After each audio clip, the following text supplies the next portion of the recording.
Well, since this is picnic day, I thought I would share one of my very favorite, all-time favorite picture books, The Relatives Came. Story by Cynthia Rylant, who is just has an empire of books that she's written for little children and older children too. Illustrated by Stephen Gamble. I cannot tell you how much I love his illustrations. So this was a double winner. Double winner. Cynthia Rylant and Stephen Gamble. The story is absolutely perfect, and it rings true to people like me who grew up in a country town and used to make these road trips. It makes me laugh thinking about some of the road trips we made in an old station wagons. This is so perfect, and some of the when you get there, there's not enough rooms, beds for everybody to sleep in, so you end up sleeping on pallets, and there's no air conditioning. Everybody's sticky and stuck together. But anyway, let's talk about Cynthia Rylant's book, The Relatives Came. Such a perfect book.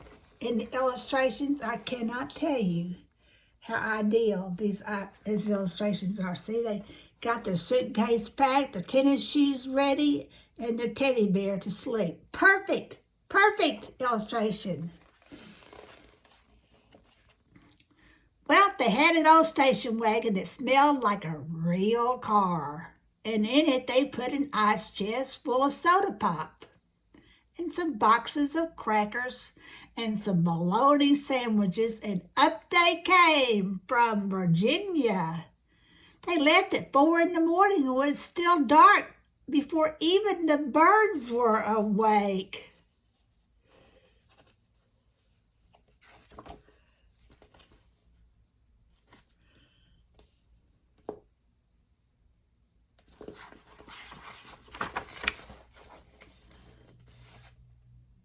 They drove all day long and into the night, and while they traveled along, they looked at the strange houses.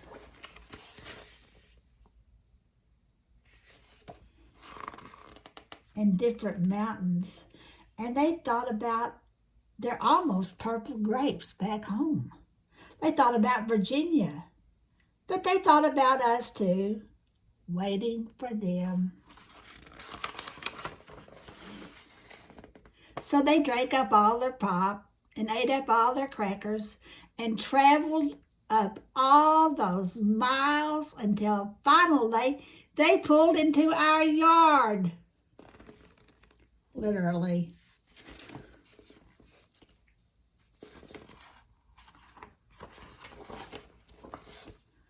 Then it was into the house, and so much laughing and shining faces and hugging in the doorways.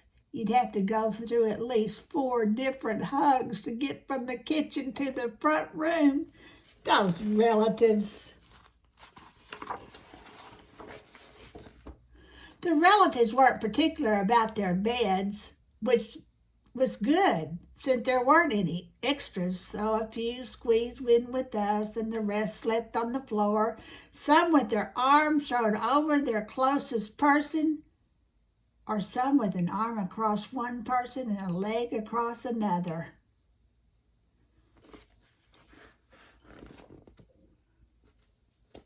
It was different going to sleep with all that new breathing in the house.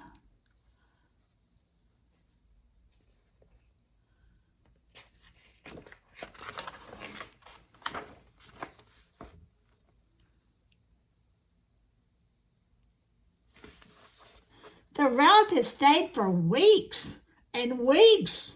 They helped us tend the garden, and they fixed any broken things they could find.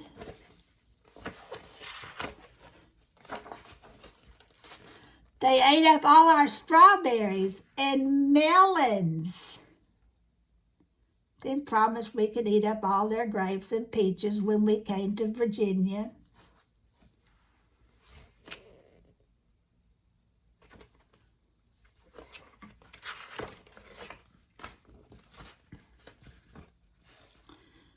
But none of us thought about Virginia much.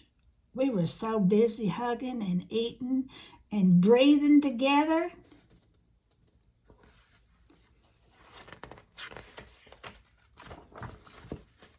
Finally, after a long time, the relatives loaded up their ice chests and headed back to Virginia at 4 in the morning. We stood there in our pajamas and waved them off in the dark. We watched the relatives disappear down the road. Then we crawled back into our beds that felt too big and too quiet. We fell asleep.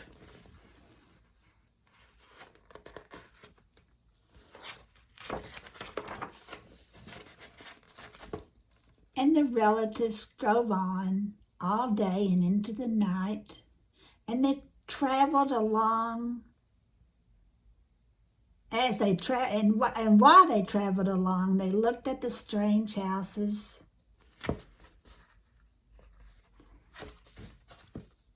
and different mountains, and they thought about their dark purple grapes waiting at home in Virginia. But they thought about us too, missing them, and they missed us. And when they were finally home in Virginia, they crawled into their silent, soft beds and dreamed about the next summer.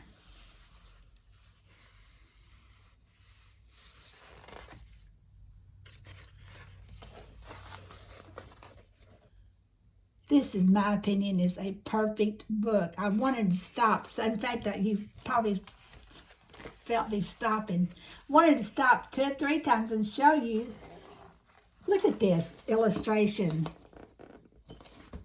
They loaded all this luggage up, and they're like when I was at camp, we had we had fire drills, and there was no fire department out there, and so we would line up camper to camper to the lake with buckets and pass the buckets along until we got to the prospective fire. That was our practice for our fire drill. That's what this reminds me of.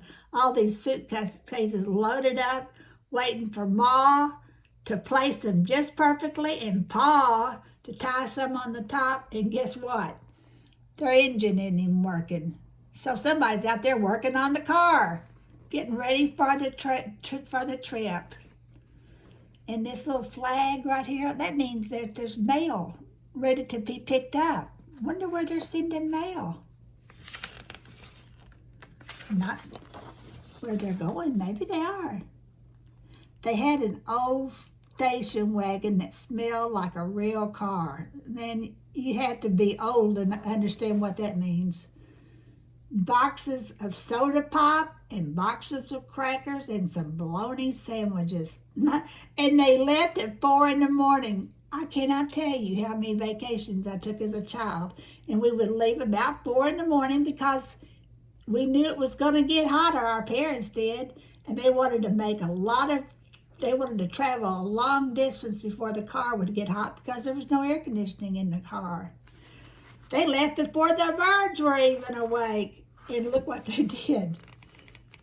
They knocked down the mailbox as they pulled out of the driveway. Gosh, that's so hilarious. Perfect. And when they traveled all until finally they pulled into our yard. Yep, there they come. And they've landed. And they've landed with a boom. But everybody's happy, running out to greet them when they come, and they'll all come out to greet us when we come. Yee-haw! And the hugging and the laughing. We had to go through 4 huggings to get to the kitchen. From the kitchen to the front room. Those relatives. Can you beat that? Gosh, I cannot get enough of this book.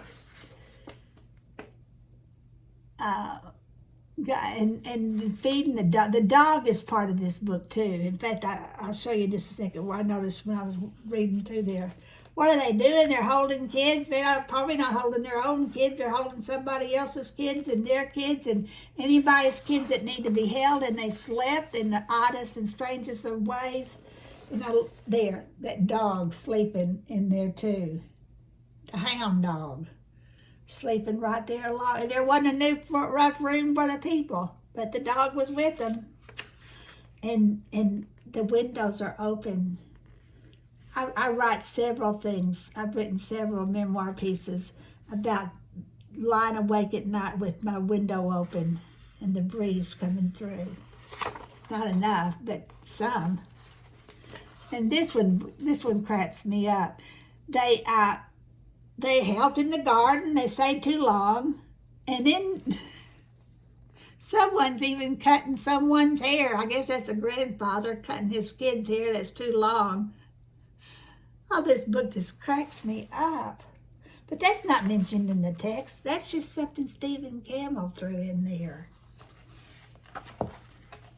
And the music. The music. There is nothing like mountain music. And I've lived in the mountains. I've visited the mountains. I love mountain music, and I miss it. I don't have that here where I live now. I have different kinds of music. Sometimes no music at all. It's just different. Everywhere you go is different. Picture taking.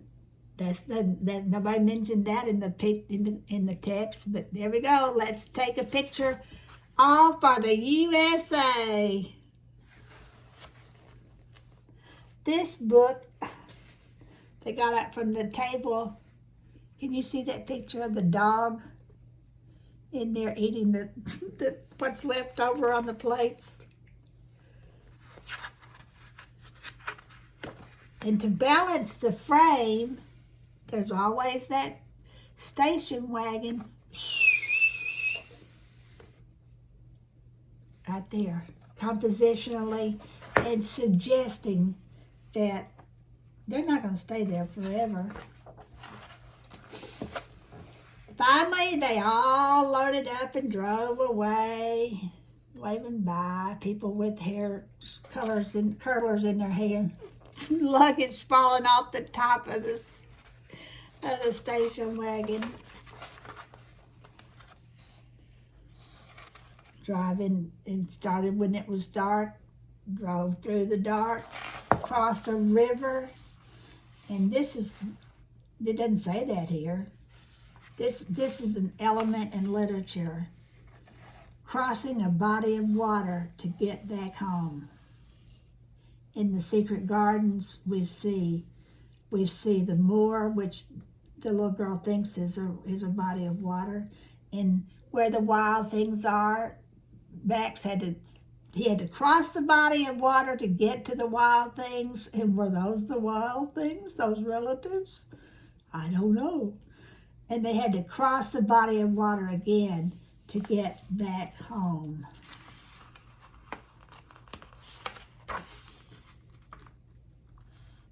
And when they were finally home in Virginia, they crawled into their silent, soft beds and dreamed about the next summer.